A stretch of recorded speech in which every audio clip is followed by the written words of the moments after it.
પરમ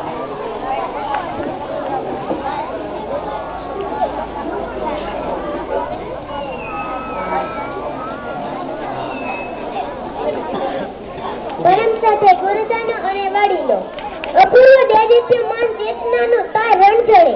જાણવું એને શોધવાને સપનું સામું મળે સાચું જ આમ બને કે ઉઘાડું અંતરની આંખોની સામે મને ગાંધી મળે હા જો મને ગાંધી મળે તો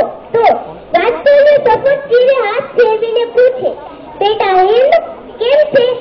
ભીતરમાં કઈ સવાર થાય અંતર અધિકની ગતામાં ડૂબી જાય કે સત્ય સદાચાર અને અહિંસાના પરમ આવરણ્યો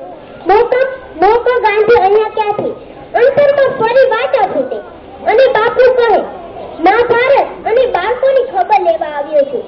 ધીરજભાઈ સત્યનું આચરણ કર્યું તેને આ પરિસ્થિતિ મળી છે કે ફરી એકવાર અહીંયા આવવા મળ્યું પછી તો મારા હાથમાં પેલું જર્જરી ત્રણ વાંદરાનું રમકડું જોઈને પૂછે બેટા હજુ તું બાળક જ રહ્યો હજુ રમકડાથી રમે છે પણ બાપુ એ મારું પ્રિય રમકડું છે સાંભળીને સડક હરખાય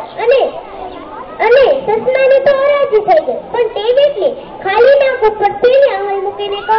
એ પણ મારું પ્રિય રમકડું છે ભલે ને તે સાંભળતું નથી કે બોલતું નથી ને રમકડું જ વચમાં બોલી ઉઠે છે તમે તો ચાલ્યા ગયા બોલીને હે રામ જેવું પછી તમારું જીવન કે ખબર નહીં કે ક્યાં ગયો તમારો સંદેશ ગુલામ માનસ અનિકતા અને વિદેશી વસ્તુઓની દાયરાની જડ એવી તો ઊંડી ઉતરી ગઈ છે 63 વર્ષમાં કે સત્ય સદાચાર અને સ્વદેશ પ્રેમ માટે તો તમારે એકલું છૂટાવ પડશે મહાભારતની અદ્વિતીય સંસ્કૃતિ અને અનુષમ પ્રકૃતિની લહેરાતી કચ્છી તો ચૂંદડીને તમારા જ કેટલાય બાળકોએ શ્વાસની કાંટાળી જાળીમાં ફેરવીને ચિત્રે હાલ કરી નાખી છે બાપુ તમારા ગયા પછી બાપુ મહાભારતને આવી અવદશા થઈ છે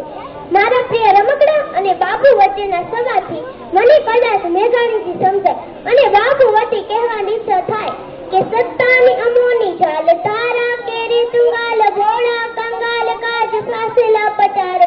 ધનિકોના અનંત મુક્તિ ગરીબોના લાલ રક્ત સત્તાનો ફક્ત આજ શોખે પર ભાલે બહુદિન આ સત્ય થયા જીવન નિર્વિષ્ટ થઈ